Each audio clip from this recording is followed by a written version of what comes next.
It is better to offer no excuse than a bad one. It is better to be alone than in bad company. If the freedom of speech is taken away, then dumb and silent we may be led, like sheep to the slaughter. Human happiness and moral duty are inseparably connected. 99% of failures come from people who make excuses. Guard against the impostures of pretended patriotism. Labor to keep that little spark of celestial fire alive in your breast called conscience. Perseverance and spirit have done wonders in all ages. Associate yourself with men of good quality, if you esteem your own reputation, for 'tis better to be alone than in bad company. Few men have virtue to withstand the highest bidder. A sensible woman can never be happy with a fool.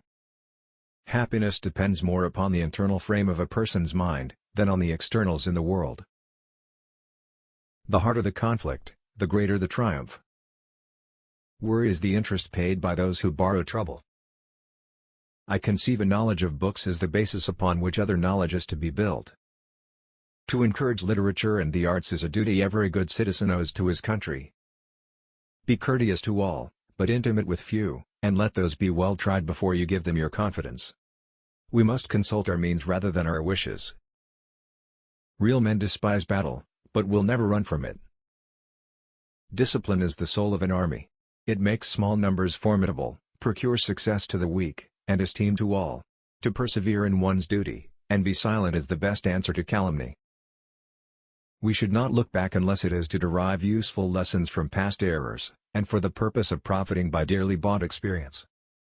There is nothing so likely to produce peace as to be well prepared to meet the enemy. Let your heart feel for the afflictions and distress of everyone. Let your heart feel for the afflictions and distress of everyone. No punishment, in my opinion, is too great, for the man who can build his greatness upon his country's ruin. Gentlemen, you will permit me to put on my spectacles, for I have grown not only gray but almost blind in the service of my country. Strive not with your superiors in argument, but always submit your judgment to others with modesty. It is absolutely necessary for me to have persons that can think for me, as well as execute orders. A slender acquaintance with the world must convince every man that actions, not words, are the true criterion of the attachment of friends. Individuals entering into society must give up a share of liberty to preserve the rest. The basis of our political systems is the right of the people to make and to alter their constitutions of government. Arbitrary power is most easily established on the ruins of liberty abused to licentiousness. One of the expedients of party to acquire influence, within particular districts, is to misrepresent the opinions and aims of other districts. The time is near at hand which must determine whether Americans are to be free men or slaves. Wherein you reprove another be unblameable yourself, for example, is more prevalent than precepts. Liberty, when it begins to take root, is a plant of rapid growth. Be courteous to all, but intimate with few, and let those few be well tried before you give them your confidence. My mother was the most beautiful woman I ever saw. I had rather be on my farm than be emperor of the world. We should not look back unless it is to derive useful lessons from past errors, and for the purpose of profiting by dearly bought experience. Religious controversies are always productive of more acrimony and irreconcilable hatreds than those which spring from any other cause.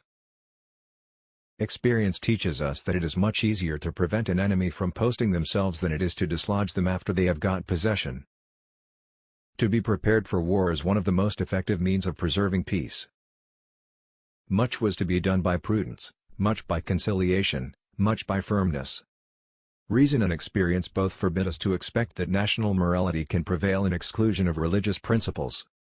Experience has taught us that men will not adopt and carry into execution measures best calculated for their good, without the intervention of coercive power.